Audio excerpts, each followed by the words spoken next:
Hello friends, welcome back to my YouTube channel the speaking stars. मैं हूं आपकी astro friend Shivani. आशा करती हूं आप जहां भी हैं कुशल मंगल हैं। इसी आशा के साथ आज का विषय जिस पे हम बात करने वाले हैं वो है Mars in the 5th house. इससे पहले भी मैंने मार्स 1 to 4 हाउसेस में बात की है। मार्स का जब 1 से 4थे भाव में क्या असर होता है उसके एस्पेक्ट्स का अगर आपने नहीं देखा है तो आप ऊपर दिए गए पेज पर देख सकते हैं। उसी को आगे बढ़ाते हुए आज मैं 5वें भाव में जब मार्स होता है तो उसका असर आपके ऊपर कैसा पड़ता है, उसके जो एस्पेक्ट्स होते हैं उसका क्या रेलेवेंस होता है, ये हम इस वीडियो में जानेंगे। उससे पहले जल्दी से मेरे चैनल को सब्सक्राइब कर दीजिए। आप लाइक, शेयर और कमेंट भी कर सकते हैं। पर्सनली कुंडली रीड करवानी है तो दिए गए नंबर पर आप संपर्क कर सकते हैं। तो चलिए दोस्तों, शुरू करते हैं आज की वीडियो के साथ। मार्स यानी कि मंगल, जिसको हम सोल्जर भी कहते हैं, क्योंकि जैसे सन जो है वो किंग है वैसे ही मार्स जो है वो सोल्जर है। जो भी किंग ऑर्डर देता है उसको सोल्जर यानी कि मार्स फॉलो करता है। मार्स जिसका अच्छा होता है उसमें एंथुसियाज्म होती है, विल पावर अच्छी होती है। किसी भी प्रॉब्लम, कोई भी प्रॉब्लम उसकी लाइफ में आ जाए उसको, उस हर्डल को वो आसानी से पार कर लेता है, क्योंकि मार्स कहीं ना कहीं आपको फिजिकल और मेंटल स्ट्रेंथ भी देता है। क्योंकि इंसान के पास वो क्षमता होती है कि उसके पास एनर्जी होती है कि वो उस चीज को पार कर सके।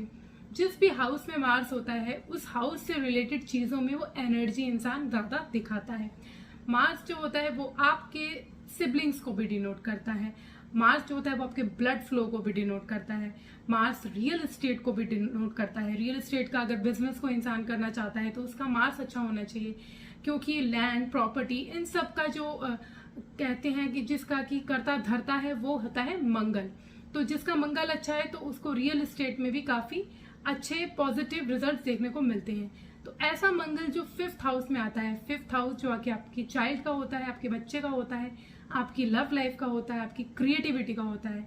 जो भी आप क्रिएशन करते हैं, चाहे आपका चाइल्ड है, चाहे आपकी कोई क्रिएटिव फील्ड है, आपकी हॉबीज का, आपकी जो भी आपकी स्पेक्युलेटिव बिजनेस में अगर आप डील करते हैं तो उसका भी होता है, आपकी लव अफेयर्स का होता है। तो यहाँ पे 5th हाउस में जब मार्स जैसा प्लेनेट आता है तो सबसे पहले तो मार्स यहाँ पे एग्रेशन क्रिएट करता है। इंसान बहुत ज्यादा एग्रेसिव होता है, इसके डिजायर्स, ड्रीम्स बहुत बड़े बड़े होते हैं। ऐसा जब 5th हाउस में मार्स होता है तो इंसान की एजुकेशन से उसको कोई फायदा नहीं मिलता। मतलब एजुकेशन किसी और फील्ड में होती है और जो उसका प्रोफेशन होता है वो किसी और फील्ड में होता है।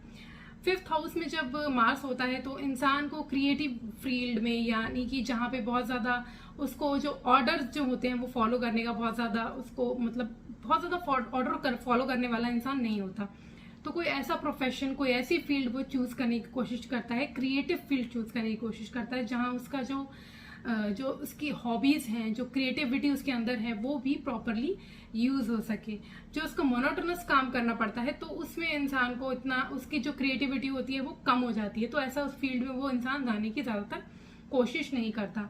मार्स यहाँ पे जो है वो आपके जो लव, रोमांस, पैशन जो होता है उसमें पैशन लाता है आपके लव रोमांस में, क्योंकि यहाँ पे मार्स आपकी जो लव लाइफ होती है उसमें वो पैशन क्रिएट करता है। तो थोड़ा सा आपकी लव लाइफ में कभी कभी अग्रेशन भी आ जाता है, जो कभी कभी आपको ईगो क्लैशेस, प्रॉब्लम क्रिएट कर देता है, जिसकी वजह से लव लाइफ में भी हर्डल्स क्रिएट हो जाती है। मार्स यहाँ आपके चाइल्ड से, चाइल्ड अगर आप कंसीव करते हैं तो आपको हो सकता है कि यहाँ पे मार्स 5th हाउस में होने की वजह से अगर आप एक फीमेल हैं तो आपके हो सकता है अबॉर्शन के चांसेस भी क्रिएट करता है, कंसीव करने में भी प्रॉब्लम क्रिएट करता है मार्स 5th हाउस में जब होता है। तो मार्स का अगर डिग्निटी अच्छी है तो यहाँ पे मार्स जो होता है वो आपको क्रिएटिविटी के थ्रू जो है अर्निंग करने में हेल्प करता है। आपकी अर्निंग काफी ह्यूज होती है, आप स्पेक्युलेटिव बिजनेस के थ्रू भी अर्न कर पाते हैं। आपके जो चाइल्ड होता है, अगर उसकी जैसे आपका अगर चाइल्ड होता है तो उसके साथ भी आपकी बहुत ज्यादा हो सकता है कि आपके उनके साथ जैसे आप बहुत ज्यादा रूल रेगुलेशन वाले हो सकते हैं, उनके साथ बहुत ज्यादा कॉर्डियल रिलेशन नहीं रहता, थोड़ा सा रिस्ट्रिक्टेड महसूस करते हैं आप आपस में, क्योंकि हो सकता है आपके रूल्स रेगुलेशन ऐसे हो या आपके चाइल्ड की नेचर कुछ ऐसी हो जो आपसे नहीं मिलती हो। तो बहुत ज्यादा कॉर्डियल रिलेशन नहीं रहता, स्ट्रिक्ट रूल फॉलो करने वाला ज्यादा बन जाता है। तो यहाँ पे आपको सजेशन दी जाती है कि आपका कोई भी चाइल्ड हो तो उससे जितना हो सके फ्रेंडली रहने की कोशिश करो, उनको उनकी बात समझने की कोशिश करो, रादर देन आप उनको अपने रूल्स, अपने रेगुलेशंस या अपने अकॉर्डिंगली चलाने की जगह आपको उनके अकॉर्डिंगली अगर सोचो, समझो या उनकी अंडरस्टैंडिंग बनाओ तो यहाँ पे ज़्यादा बेटर रहता है। आपकी लव लाइफ में भी आपको थोड़ा सा पोलाइटली अगर आप बिहेव करेंगे तो उस ये सब जो चीज़ें होंगी, जो प्रॉब्लम्स आप फेस कर रहे हैं वो आप अवॉइड कर पाएंगे।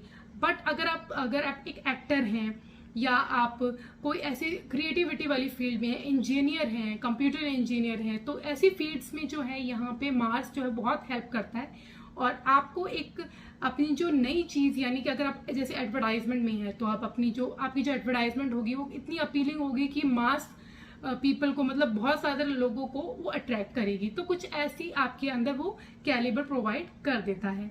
मार्स यहाँ पे होने की वजह से उसका सबसे पहले तो एस्पेक्ट, जो डायरेक्ट एस्पेक्ट होता है वो होता है 11th हाउस। 11th हाउस में मार्स के एस्पेक्ट होने की वजह से सबसे पहले तो वो आपको multiple sources of income provide करता है। इंसान जो होता है उसको एक इनकम के सोर्स से उसको मन नहीं भरता, मतलब उसकी एनर्जी इतनी होती है, इतना उसके पास एंथुसियाज्म होता है, क्रिएटिविटी होती है, उसके पास नॉलेज इतनी होती है। अगर यहाँ पे जुपिटर और आपका मरकरी भी आपका बहुत अच्छी डिग्निटी में है, उसकी स्ट्रेंथ अच्छी है, तो इंसान जो होता है वो definitely multiple sources of income से अर्न करता है। यहाँ पे मार्स जो होता है जब 11th हाउस में एस्पेक्ट करता है तो इंसान जो होता है वो computer engineering, real estate, trading जैसे जो प्रोफेशंस होते हैं उसके थ्रू अर्न करता है। यहाँ पे इंसान को बहुत ज़्यादा कोशिश करता है कि वो शॉर्ट टर्म गेन की, वो चाहता है कि जल्दी से उसको गेन हो जाए। बहुत ज़्यादा वेट करना, मतलब जो उसको गेन, जो उसको प्रॉफिट है उसके लिए बहुत ज़्यादा लंबा उसको गेन के लिए वेट करने की उसको मन नहीं लगता, मतलब उसको चाहिए शॉर्ट टर्म में गेन।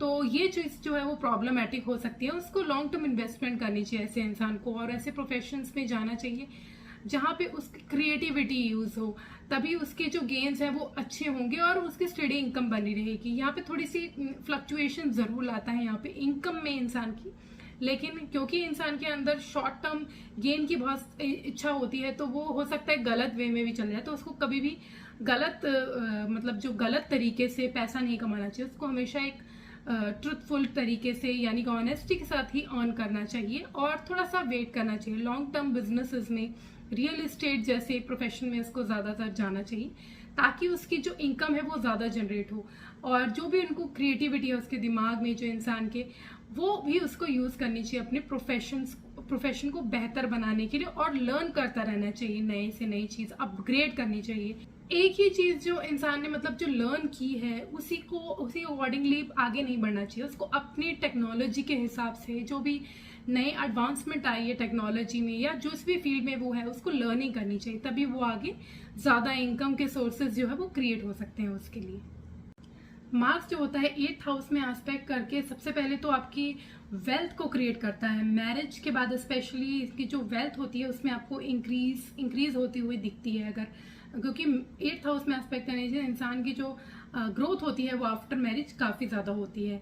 यहाँ पे इंसान को अकल्ट में इंटरेस्ट होता है, न्यूमरोलॉजी में इंटरेस्ट होता है, हिडन थिंग्स में इंटरेस्ट होता है, एस्ट्रोलॉजी में इंटरेस्ट होता है।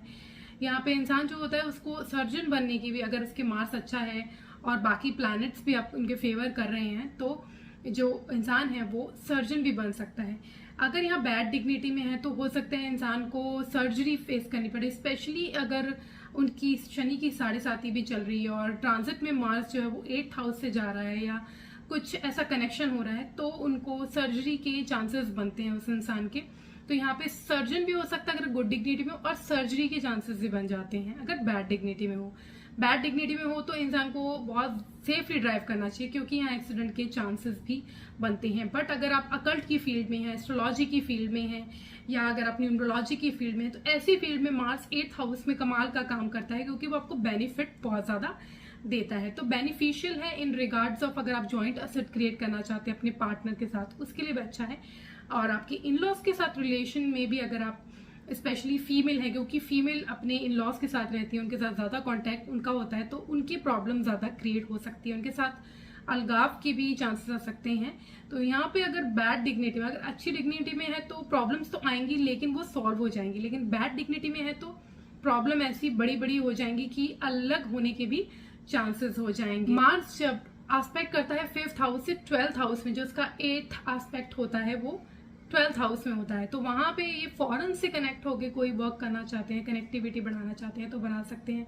रियल एस्टेट में इन्वेस्ट करना चाहते हैं, रियल एस्टेट बिजनेस करना चाहते हैं विद फॉरेन एजेंसीज या फॉरेन कंपनी से या बाहर जाके सेटल होना चाहते हैं, वहाँ के थ्रू वर्क करना चाहते हैं, तो स्पिरिचुअलिटी की तरफ जाना चाहते हैं, तो ये सब फील्ड्स जो हैं उनको काफ़ी हेल्पफुल रहती हैं।